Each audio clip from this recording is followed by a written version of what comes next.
take you home again, Kathleen, across the ocean wild and wide. And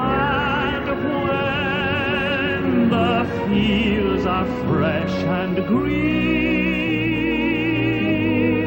I will take you to your home. On the east coast, nestled by the Irish Sea, is Ireland's 1,000-year-old capital city, Dublin.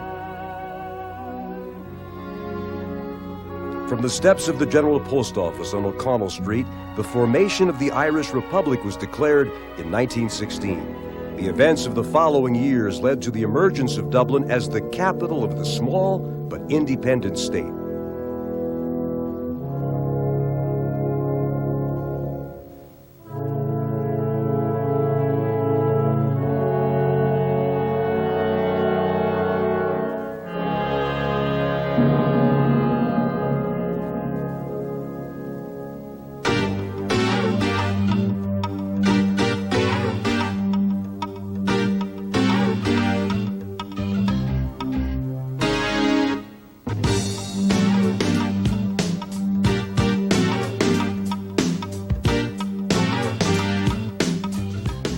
Today, Dublin is the political and economic center of this region and is rich with Irish history and culture.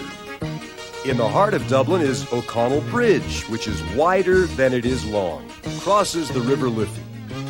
North of the bridge runs O'Connell Street, also named for Daniel O'Connell, a civil and human rights advocate. O'Connell Street is a wide avenue of cafes, restaurants, stores, and the famous old General Post Office. At the head of the street is the famous statue of that Irish freedom fighter of the 1880s, Daniel O'Connell himself.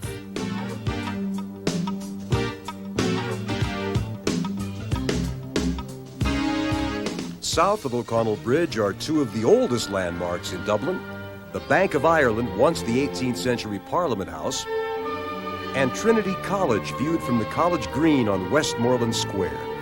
Trinity College was founded in 1591 by Elizabeth I of England. The National Library was founded in 1877 and has been housed on Kildare Street since 1890. The old library, high and dark, is still used for study, hundreds of centuries-old books and manuscripts, but the pride of the library is the Book of Kells, an illuminated manuscript of the Gospels dating from the 8th century. Each day, a single page is turned. One of Dublin's busiest streets, closed to all but pedestrian traffic, is Henry Street. Nearby is the Moore Street Market. Colorful vendors loudly hawk fruits, vegetables, and flowers from their carts like many of their ancestors before them.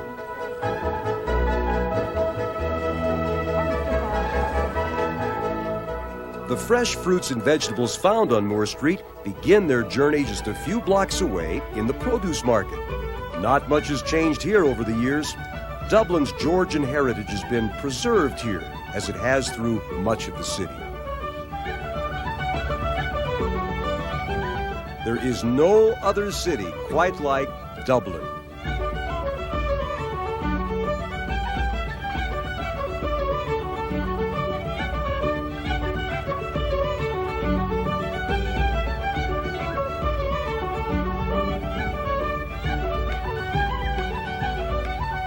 And for those who like to raise a pint, Dublin is a pub crawler's paradise. In 1198, the old Brazen Head started it all.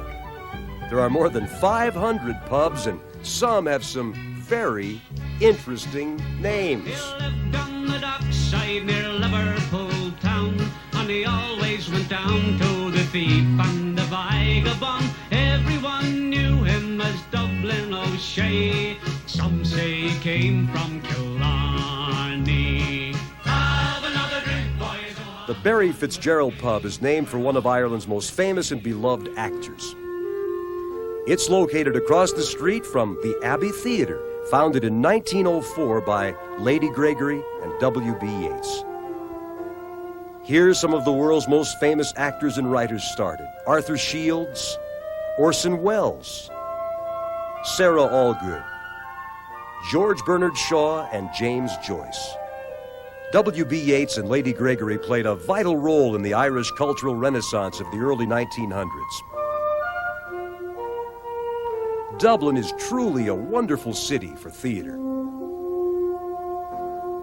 Parnell Square is dedicated to the memory of Charles Stewart Parnell, founder of the Irish National League in 1885. Although a popular folk hero, Parnell fell from grace when the scandal of his longtime love affair with Miss Kitty O'Shea came to light and his wife divorced him. Parnell died in 1841, some say as a result of his indiscretions. Time has forgiven him his affair and remembers him rather as a great hero for Irish independence.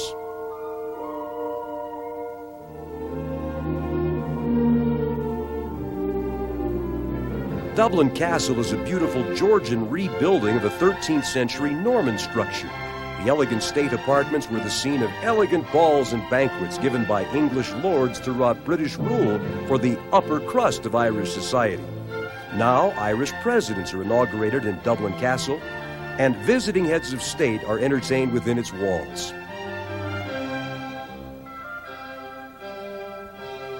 Leinster House is the seat of Irish Parliament.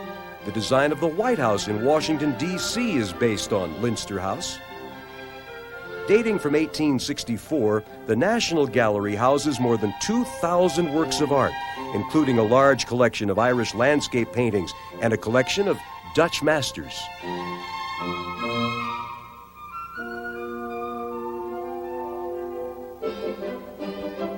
Near the Four Courts building, Ireland's High Court of Justice, is the quaint pedestrian halfpenny bridge that crosses the River Liffey. It got its name because that's exactly the toll they charged years ago, half a penny to cross the Liffey.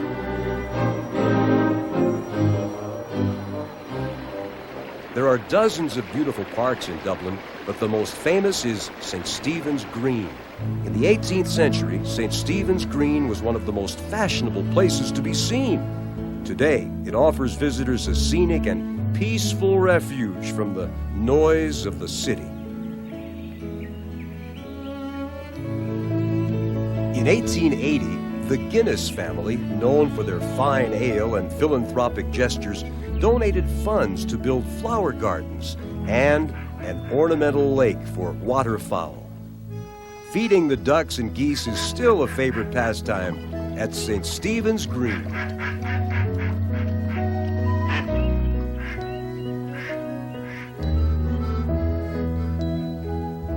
Some of Dublin's finest houses face Merrion Square. Colorful doorways flanked by gracious columns are topped with intricately detailed fan lights. No two are alike. Past residents of these homes have been just as distinctive. Daniel O'Connell, W.B. Yeats, the Duke of Wellington, and Sir William and Lady Wilde. The parents of Oscar Wilde lived here at number 1 Merrion Square. In 1970, the well-preserved remains of a Viking city were uncovered here. Despite a public outcry to preserve it, an office complex was built on top of it. In the background, Christ Church Cathedral. St. Patrick's, dedicated in 1192, is the better known of Dublin's two cathedrals. According to legend, St. Patrick struck the ground and caused water to gush forth to baptize converts in the year 450. This stone marks the spot. Jonathan Swift, the author of Gulliver's Travels, was dean of St. Patrick's between 1713 and 1745 and is buried here. St. Patrick's Cathedral has belonged to the Church of Ireland since the Reformation. The Dublin Zoo, third oldest in the world, is here in Phoenix Park. The zoo's directors are constantly bringing in new attractions from all around the world that are of interest to visitors. China's famous golden monkeys are drawing thousands of curious onlookers every day.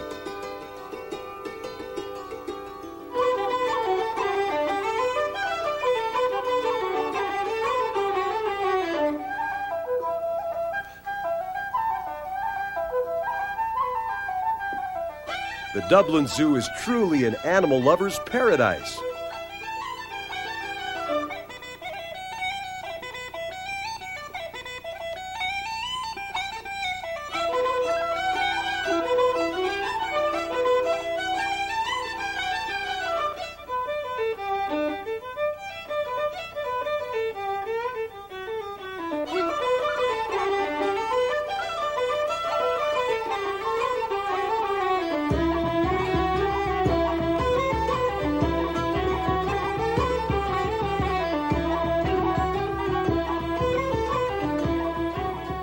Dublin Zoo has been home to some of the most celebrated members of the animal kingdom. This is the great-great-grandson of Leo, the MGM Film Studios lion. Leo was born here in 1920. Another famous baby is Cheetah, whose ancestor romped with Tarzan and Jane in the movies. And these babies, mild and gentle, will grow up to weigh 800 pounds and have the strength of 10 men. Aww.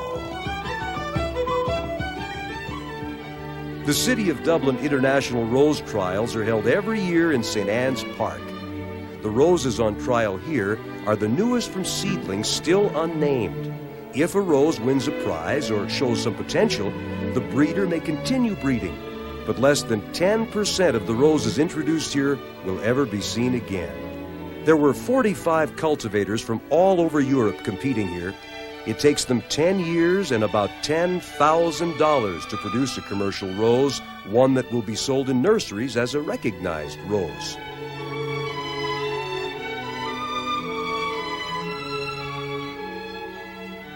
The Irish Rose Festival is held every year in late July or early August in Dublin. Pastoral landscapes dotted with Norman castles and quaint little towns color the southeast counties. The graceful old city of Kilkenny was once the capital of Ireland. Despite its small size, the people of Kilkenny proudly insist that this is not a town but a city. The tower of St. Canice's Cathedral offers the best view of the area. Kilkenny was the site of Parliament from 1642 to 1648. When Oliver Cromwell arrived in 1650, he destroyed much of the city as he did so many other areas in Ireland. It's a measure of the people's pride in their city that most of the great buildings have been restored, making Kilkenny one of Ireland's real jewels. Kilkenny Castle was the home of the founding Butler family. In 1966, the family gave the castle to the city of Kilkenny, which is now open to the public. Its most spectacular feature is the long gallery adorned with portraits of the Butlers dating from the 14th century.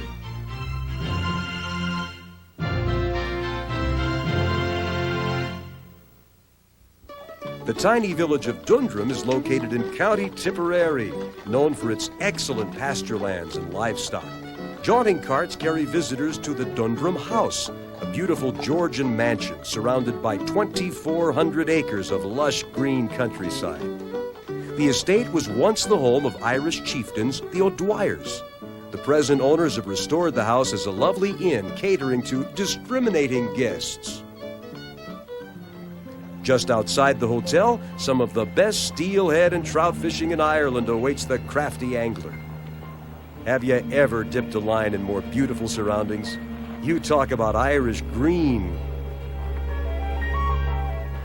Surely for dinner tonight it'll be wonderful trout from the icy cold streams of Dundrum in County Tipperary. Legend has it that St. Patrick likened the shamrock to the cross and explained the concept of the Holy Trinity to listeners as he preached at the Rock of Cashel. The rock and its fascinating collection of ruins rises 200 feet above the surrounding plains. Visitors are welcome to climb the top to view an 11th century tower, a 13th century cathedral, and several other structures and monuments. Ballyporeen would be just another pretty village if it weren't for the fact this is the ancestral home of former President Ronald Reagan. The townspeople's grandest day came when President and Mrs. Reagan visited here in 1984. Just stop by the Ronald Reagan Pub and they'll tell you all about it. On the outskirts of Ballyporeen lies the centuries-old Templetenny Cemetery. Here, Michael Reagan, Ronald Reagan's great-grandfather, is buried, along with Michael's own ancestors. It's a peaceful place.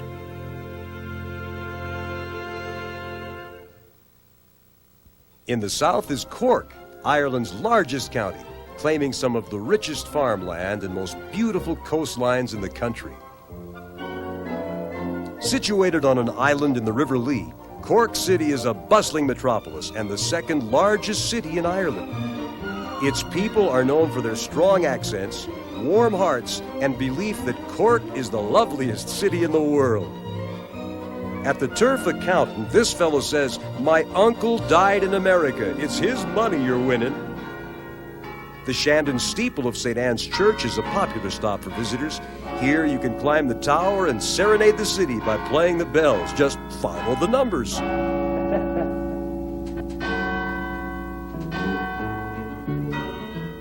What do you think of first when someone mentions Blarney Castle? Sure, kissing the Blarney Stone tops the list.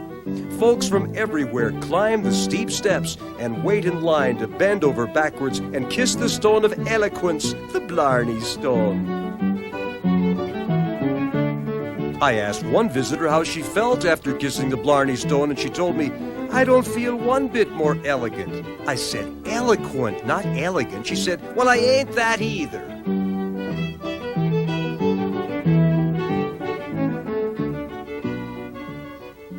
"5 miles down the harbor from Cork City is Cove. From this pier, thousands of immigrants left the poverty and political unrest of Ireland with the hope of a better life in the United States. Ironically, this was also the last port of call for a luxury liner named the Titanic.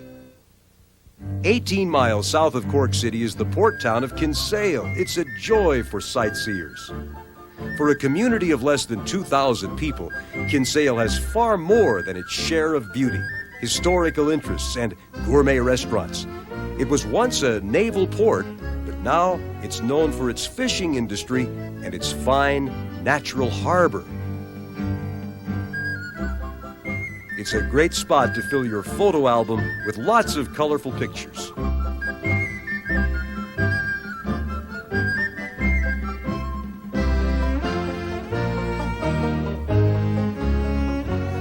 The old head of Kinsale is a cliff 10 miles south of Kinsale.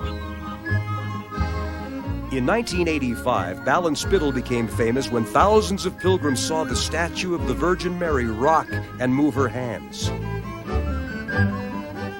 Ireland's wettest and greenest county is also her most picturesque, County Kerry. The village of Killarney is the market center of the Kerry Lake District. All the amenities for a perfect Irish holiday are here, including picturesque hotels and little out-of-the-way restaurants. Chef Cyril Boggins is the owner of the Whaler Inn. Here he readies one of his specialties, Irish smoked salmon. Every day I get it in fresh, like the fresh salmon. I smoke the salmon with this. I use the natural oak shavings. It takes about 8 hours or so to smoke the side of smoked salmon properly. Believe me, it's every bit as delicious as it looks.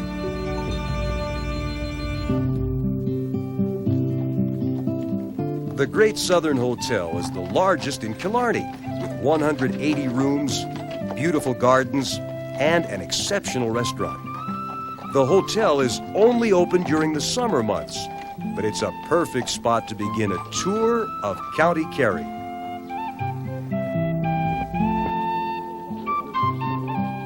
One of the most popular ways to tour the area is by jaunting cart. The Jarvey, or driver, will be your tour guide.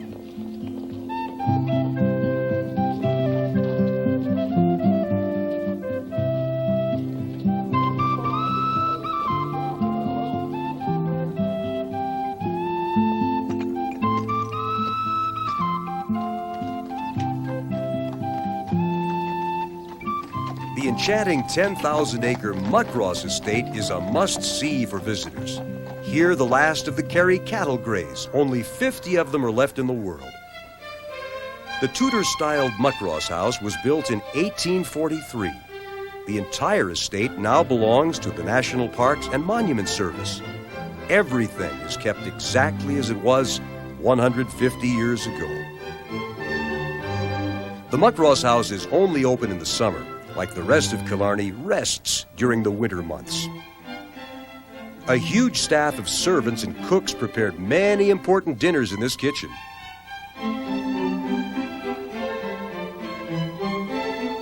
Food was kept warm in hay boxes like these. The dining room hasn't changed since Queen Victoria's visit in 1861. The intricate Italian sideboard and table were commissioned for her visit. The house now serves as a folk museum.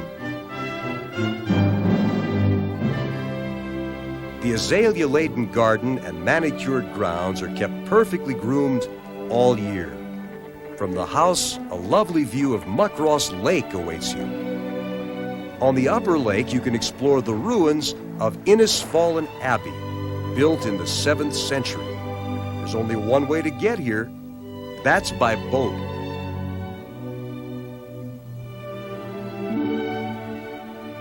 While on Innisfallen Island, take a moment to enjoy another view of the meeting of the waters and Old Weir Bridge. Well, no matter what the weather, a journey around the 110-mile Ring of Kerry on the Ivernaw Peninsula is unforgettable. Speaking of the weather, the Irish say, if you look at a mountain and see the top, that means it'll rain tomorrow. If you can't see the top, it's raining now. Hundreds of different wild flowers add lots of color to your adventure.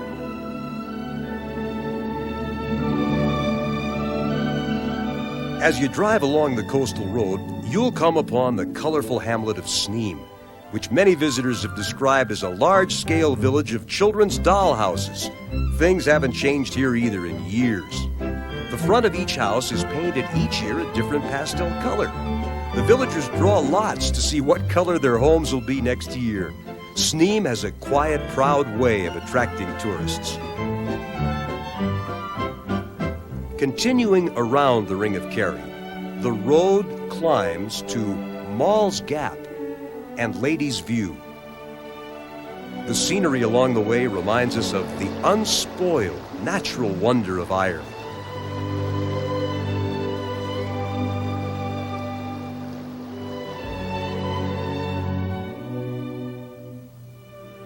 At the top, Ladies' View provides an outstanding view of the Upper Lakes and the largest lake of all, Loch Lean.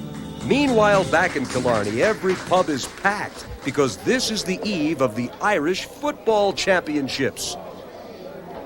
The next morning, thousands of fans from County Cork and County Kerry meet on the streets of Killarney on their way to the football stadium. The Irish Football Championship is every bit as colorful and as exciting as the American Football Super Bowl, complete with cheerleaders and marching bands.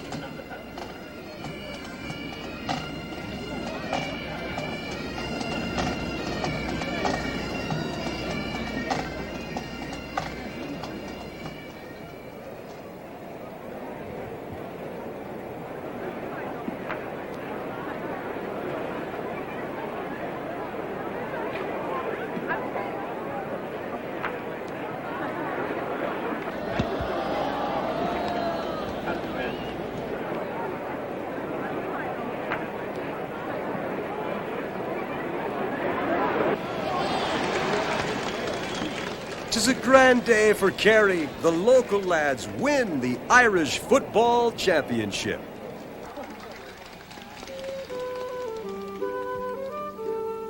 Another very nice, but very slow way to travel across Ireland is by caravan.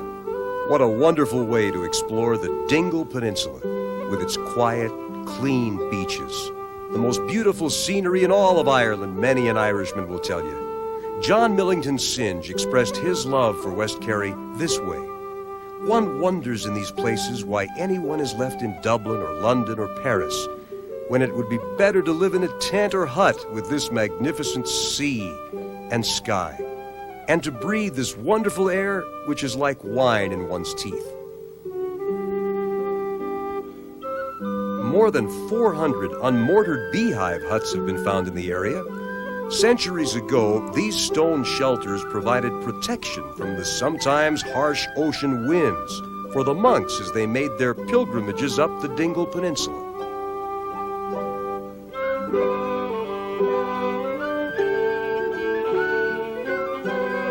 Nearby is the Gallerus Oratory, which dates to the 8th century. It's the best example of dry masonry in all of Ireland and probably anywhere else in the world. Farther up the road is Brandon Creek, which empties into Brandon Bay. Both were named after the 8th century Irish explorer St. Brendan, who set sail from here for the New World, which was, as many an Irishman will tell you, the true first discovery of America. The Dingle Peninsula is what we all dreamed Ireland would be like, and is.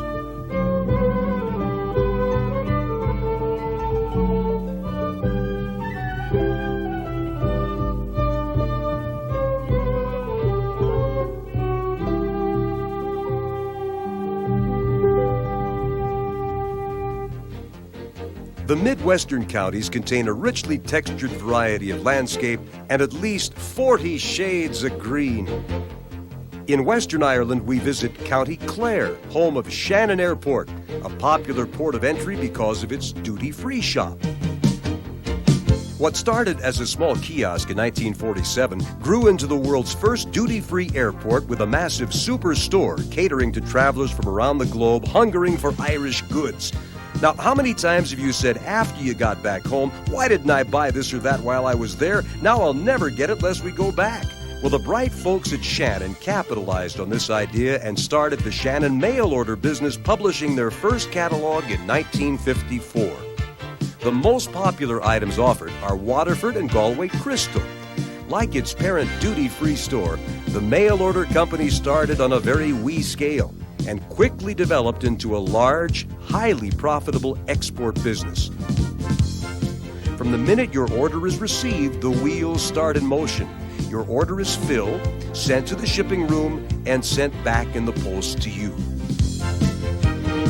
Irish coffee first saw the light of day when Shannon-based chef Joe Sheridan blended coffee, cream, and Irish whiskey together more than 40 years ago to warm the spirits of cold and weary passengers. You know you're really in Ireland when you arrive at Old Dirty Nellie's Pub and Bunratty Castle, which are just outside the airport on the banks of the River Shannon. In the 1950s, the castle was restored to its 15th century splendor. Here, visitors are served medieval cuisine and are serenaded by beguiling colleens in period costumes. The Bunratty Folk Park is a real gem. It's like stepping back into time. It contains more than 20 replicas of rural and urban houses exactly as they would have appeared to a visitor to Midwestern Ireland in the late 19th century.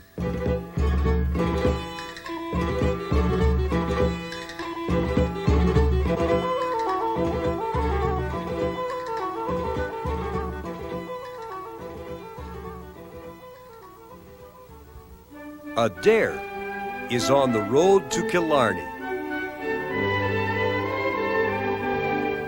This well-tended village is admired for its many beautiful flowers and gardens, more typical of an English town than that of Irish. This is due to the influence of a 19th century English earl who lived here and developed the town. Adare is certainly picturesque. On the outskirts of the village are the ruins of 15th century Desmond Castle.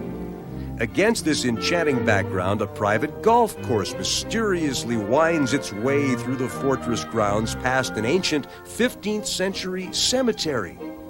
One golfer told me, when your ball lands in here, it's a truly dead ball. This hardy tree, hundreds of years old, has grown around the headstone, which is even older. The narrowest streets in County Clare are found in the little town of Ennis. The bakery is famous for its soda bread. We were in Ennis for the Boys' National Hurling Championships of Ireland. The opening ceremonies are held each year at St. Flanagan Seminary, located on the edge of town. Every town in Ireland big enough to have a team is represented in Ennis today. Hurling is known by its fans as Murder Incorporated. The ball in the center of the field now. It is non-stop mayhem. Sets up a Corrifin attack. Richard, gentlemen. O'Reilly puts the ball in the stick. Ennis and County Clare win the Boys National Hurling Championships of Ireland. If you are as charmed by Irish country life as most people, you might be curious about the price of homes here. This 3-bedroom house sitting on a corner lot in Ennis will sell for about $61,000. A 4-bedroom bungalow overlooking Limerick Road might sell for $73,000. It's just a mile from the center of town. A different 4-bedroom home with a garden and beautiful grounds could sell for about $80,000. This lovely Georgian-style abode has a drawing room with a marble fireplace and 4 bedrooms. It might sell for around $92,000. This brand new estate on 1.5 acres is called Graceland. It's for sale for $115,000. Perhaps you prefer a more rural environment. Here's one that just happens to be for sale, a real stud farm. Comes complete with a 2-storied mansion, and it's being sold completely furnished. Lovely entrance hall, beautiful parlor, and formal dining room. 600 acres of land, ruins of a 13th century church, indoor and outdoor arenas. Asking price, $1.75 million. Western Ireland is dramatic, with its mountains, stony fields, windswept cliffs, and centuries unchanged Aran Islands.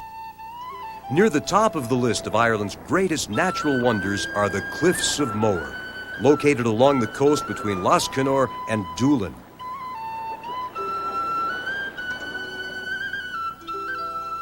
Visitors come from all over the world to see the cliffs, and some have some very unusual transportation. The cliffs are more than 5 miles in length. At their highest, rise more than 700 feet straight up from the sea.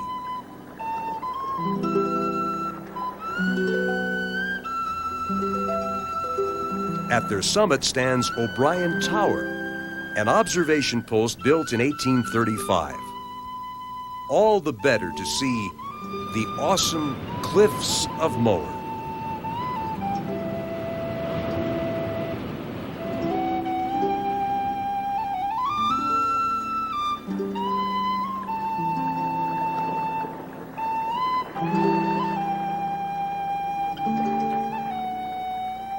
Just 15 minutes by air from Galway City are the 3 Aran Islands, Inishmore, Inishmaan, and Inisheer, inhabited long before recorded history and the true heart of Gaelic Irishness.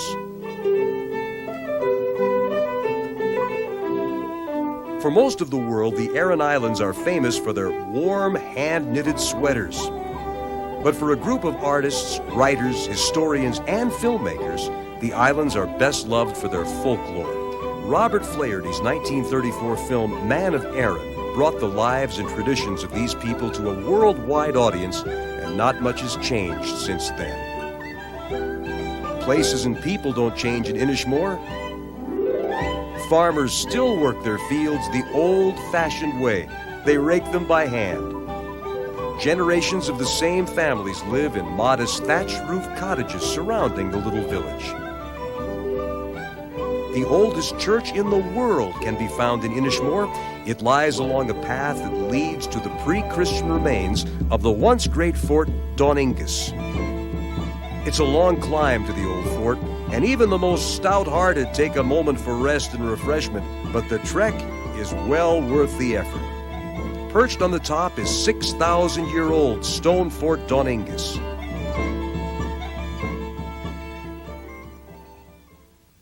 Further up the coastline are the rock fields of the Burren and the historical districts of Coole Park, Kinvara, and Galway. In North Clare, there's a signpost that points the way to the Burren Display Centre in Kilfenora. Here you can learn about the strangest landscape in Ireland, the Burren. Receding from the Cliffs of Moher is a plateau of more than 100 square miles.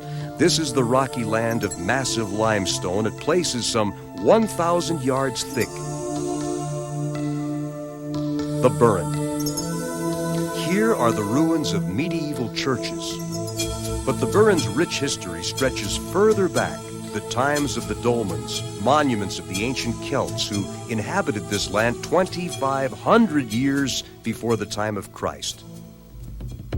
General Ludlow, who led Cromwell's forces in 1651, dismissed the Burren in this way. "There is not enough water to drown a man, nor wood enough to hang him, nor earth enough to bury him, so what good is this God-forsaken place?"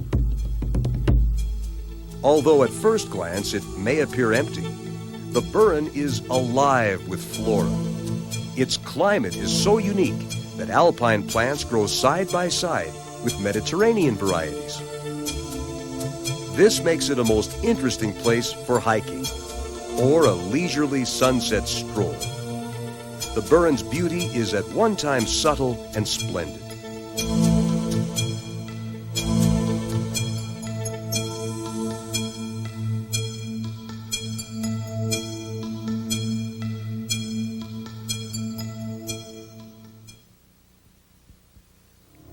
Coole Park was the home of Ireland's best-known patroness of the arts, Lady Augustus Gregory. Sadly, nothing is left of her home, which served as a sort of artist's colony during her life. But the wooded park, the bird sanctuary, and gardens are as beautiful as ever. Looking at these worn pathways, you can easily imagine the literary greats who walked, laughed, and intellectualized here in this serene environment. The most famous living thing in the garden is Lady Gregory's autograph tree. It is a giant copper beech on whose trunk the leaders of the Irish Cultural Revolution, James Joyce, George Bernard Shaw, Sean O'Casey, George Russell, and William Butler Yeats himself, left their initials as a sort of living guest book for their friend and mentor, Lady Augustus Gregory. In her memoirs, Lady Gregory wrote, "Can there be anything in this life more wonderful than sharing the beauty of nature with those you love the most? I love my dear friends, and I love my autograph tree." Lady Augustus Gregory. Nearby, W.B. Yeats spent some of the happiest and most prolific years of his life at Thor Ballylee. In 1917, Yeats bought this old Norman tower, also known as Ballylee Castle, for the grand sum of £35. It became his symbol and his monument, as well as where he lived with his small family.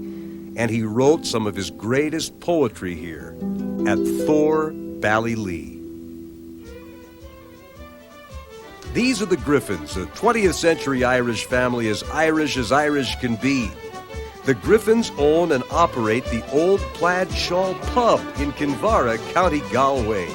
The children take pride in helping their parents, John and Denise, make every patron really feel at home in the pub, and they do a booming business at the Old Plaid Shawl.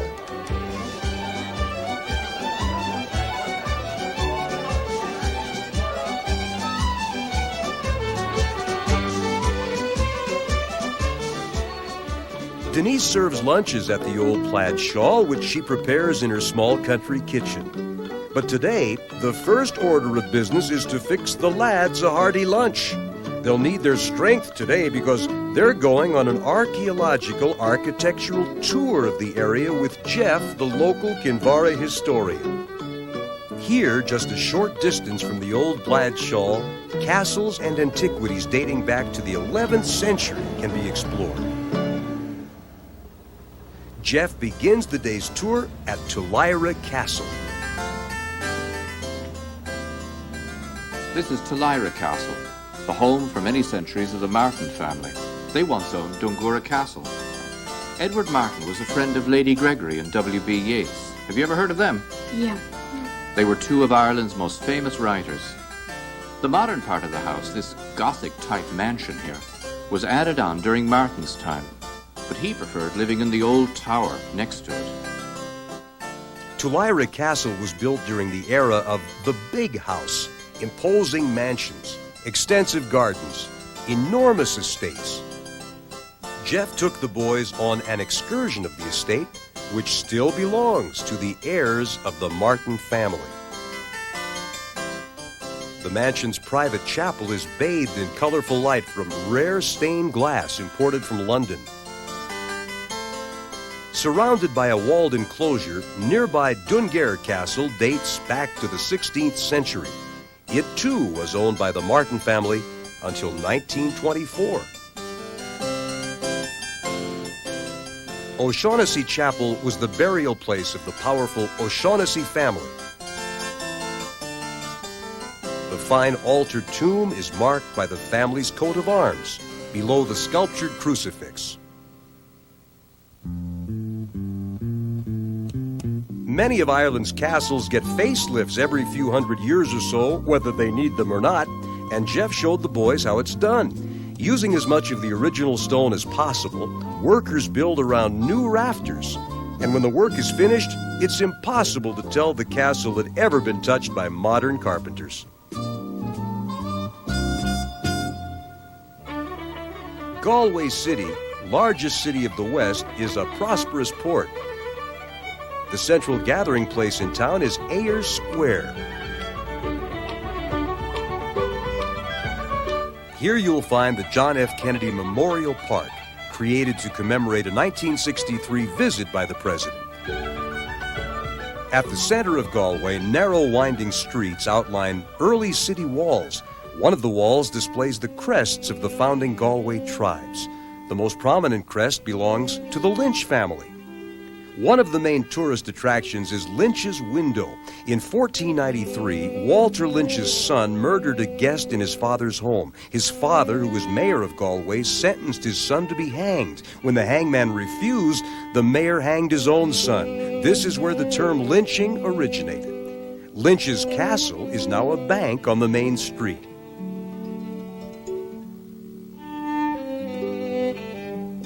The Church of St. Nicholas is the largest parish church of the medieval period of Ireland.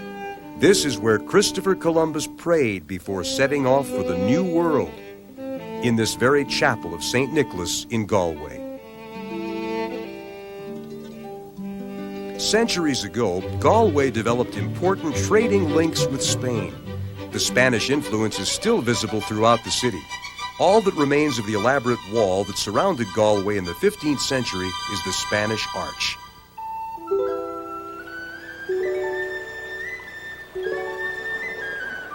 Just across the river is the Claddagh area, site of the original Claddagh fishing village that stood on this site until 1936. And beyond, romanticized in poem and song, here is Galway Bay. It's difficult for tourists to leave Galway without buying a very special souvenir, a Claddagh ring. Now, there are two tales of its origin.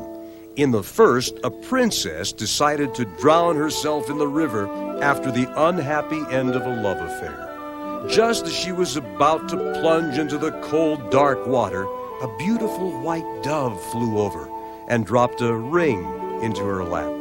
She accepted this gesture as a sign of peace and friendship, and she lived happily ever after. The second version is not nearly as colorful, but is probably more accurate. The Joyce family, one of the original 14 tribes of Galway, had a son named James. Now, in those days, the Spanish imported and exported goods to and from the Claddagh. James went on a trip with the traders to Spain. His ship was attacked by pirates, and he was taken to Africa as a prisoner.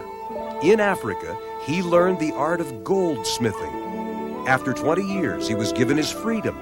He returned to Galway with an idea for a ring, which he fashioned with a heart and two hands clasped together, symbolizing love, peace, and friendship.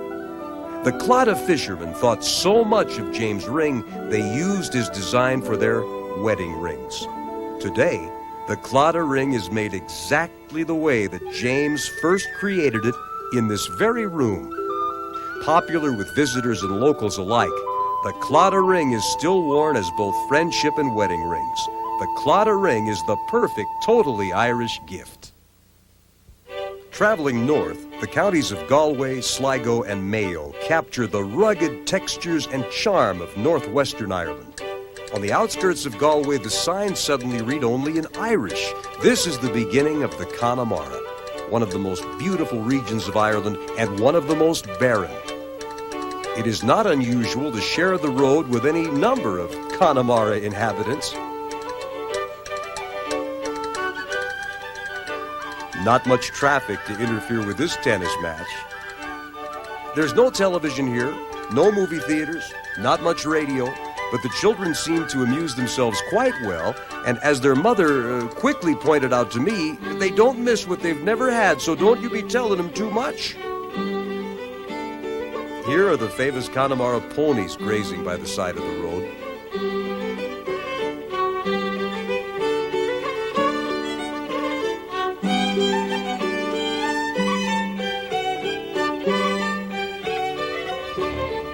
The Egan brothers worked the land which has been in their family since the 14th century.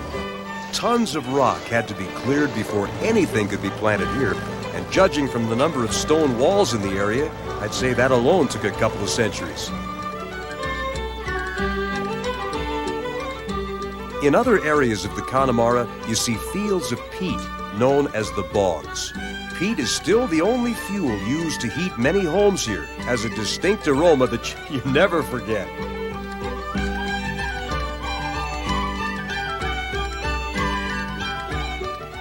Many of the cottages still have the thatched roofs that are so typical of this part of Ireland. Another kind of dwelling dominates the landscape nearby, peaceful Ballynahinch Castle, where guests interested in sport fishing can spend a weekend to remember. The rivers and streams in the surrounding area teem with fighting hungry trout, steelhead, and salmon.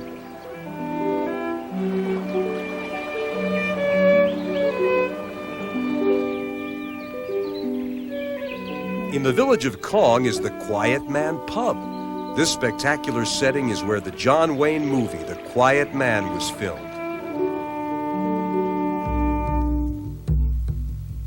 To many visitors, the highlight of their Irish vacation is staying in the magnificent 13th century Ashford Castle, with its challenging golf courses and perfectly kept grounds.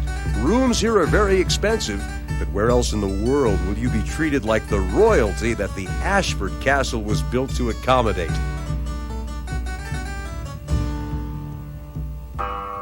Mass has been held regularly at Ballintubber Abbey for over 770 years without interruption. It was completely restored in 1966.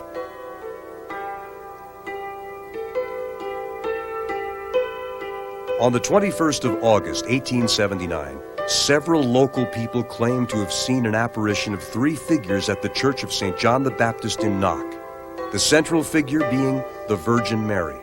The local bishop convened a commission of inquiry which accepted the apparition was genuine. Since that time, Knock has been recognized as a Marian shrine.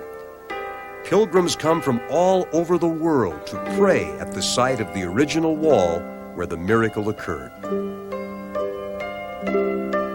A huge church capable of holding 20,000 worshipers was dedicated in 1976. Thousands of pilgrims parade from the new cathedral to the original scene of the miracle, the little church of St. John the Baptist. This procession follows Mass every evening and twice on Sundays. Hundreds of people claim to have been cured here, but many skeptics believe that the only miracle that ever occurred here was when Monsignor James Horan convinced the Irish government to spend £8 million to build an airport on the top of a nearby mountain to promote tourism here.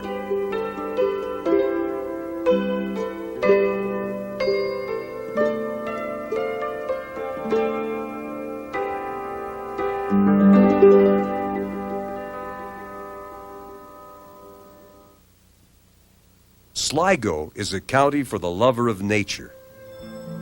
Strandhill is a quaint, old-fashioned resort where many Irish come to holiday. It has a nice, clean, inviting beach, and it is one of the few places in Ireland that actually has waves high enough for the youngsters to surf. And many a resident of County Sligo will tell you the most peaceful place on God's earth is the top of Knocknaree. The views from the top of the mountain are simply breathtaking. You can see as far as Donegal to the north, and on a clear day, Neffin to the southwest.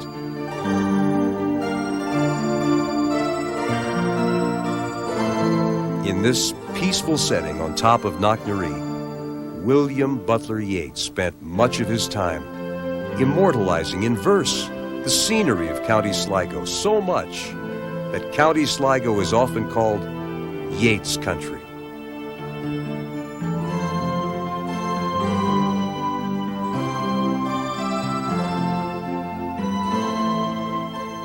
Innisfree Island on beautiful Lough Gill was the inspiration for some of Yeats' best-loved poetry. Nearby, Coney Island in Sligo Bay can still be reached by walking across the sand when the tide is out. The route is marked by pillars and playful buoys. It gave its name to the pleasure ground of New York, Coney Island. Nestled among the enchanting lakes and unspoiled parks of the region is the little church at Drumcliff. W.B. Yeats was married here, and at his own request, he was also buried here. Yeats liked to romanticize Irish folk life and its history, and one of his favorite poems was The Rose Upon the Rood of Time. Red rose, proud rose, sad rose of all my days, come near me while I sing the ancient ways. Come near, come near, come near. Ah, leave me still a little space for the rose breath to fill, lest I no more hear common things that crave, the weak worm hiding down its small cave, the field mouse running by me in the grass, and heavy mortal hopes that toil and pass. But seek alone to hear the strange things said by God to the bright hearts of those long dead, and learn to chant a tongue men do not know. Come near. I would, before my time to go, sing of old era and the ancient ways. Red rose, proud rose, sad rose of all my days. William Butler Yeats, 1865 to 1939. More spectacular scenery awaits you in County Donegal. The rugged landscape of the area is famous for its elusive and varying hues. Here, the light, altered by the passing clouds, undeniably changes the colors and characteristics of the region. Sheep farming is an integral part of life in Donegal. This man and his dog are herding the sheep home for the night. Donegal is famous for many things, not the least of which is its wool. After the sheep is relieved of its luxurious coat, the wool is taken to a factory in Killybegs where it's spun the old-fashioned way. This yarn is used to knit one of Ireland's most favored products, the Irish sweater. The proud owners of Irish sweaters are kept warm all over the world. Many observers count Donegal as the Emerald Isle's most beautiful county, with Billeek in Northern Ireland just a few kilometers away. The village of Billeek is synonymous with fine china. This delicate basket best illustrates the intricate craftsmanship that goes into each piece of china. Each craftsman has his own specialty, starting with the clay preparer. An artist wraps strips of clay around a mold to form the basket. Then, clay moldings in the shape of leaves and flowers are attached. Finally, the basket is hand-painted. When completed, a Billeek basket can sell for more than $1,000. The Irish have a great love for horses. They dedicate much of their time, energy, and money to breeding, training, and racing these handsome creatures. For years, Terry Brown's Bundoran Riding School has been teaching students of every age the proper techniques for riding and jumping. essential skills for competition, showing, and good horsemanship. Terry instructs the students in the basics for the first 3 lessons. Then she determines who is ready for the next step, show jumping.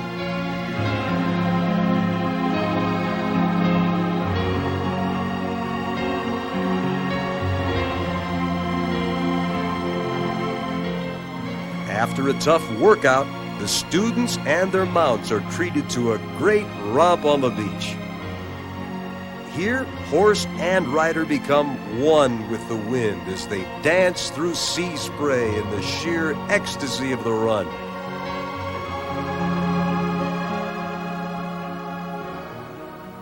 Long after you leave, memories of Ireland linger sweetly in your mind. Visions of an older way of life warm your heart, like the gentle, laughing faces of the Irish. You may recall an Irish blessing whispered softly in the night, and say it once again just to remember. May the road rise up to meet you. May the wind be always at your back. May the sun shine warm upon your face. May the rains fall soft upon your fields. And until we meet again, may God hold you in the palm of his hand.